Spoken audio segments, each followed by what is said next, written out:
ப்ரோமோல Sandra உள்ள வந்திருக்காங்க.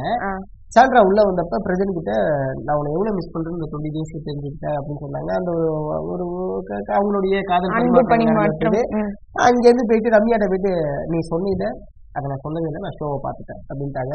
அடுத்து இவர் அமித் என்னெல்லாம் திரும்ப என்ன சொல்லியிருக்காங்க, ஐயோ வேணாம் வந்து என்னால சொல்ல முடியல. ஸோ இந்த கேயாஸ் இன்னைக்கு நம்ம எதிர்பார்க்கலாம்னு நினைக்கிறேன்.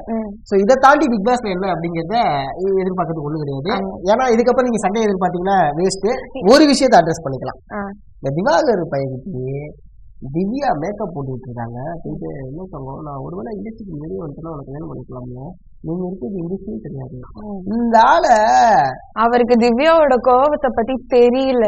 ஒரு கமெண்ட் ஒண்ணு பார்த்தேன், என்னன்னா செலிப்ரேஷன் வீக்ல செலிப்ரேஷனா செலிபிரிட்டியா ஒருத்தவங்க ரெட் கார்டு வாங்கிட்டு போறான்டா அப்படிங்கிற மாதிரி பார்த்தேன். ஸோ அது தான் நடக்கும்னு நினைக்கிறேன்.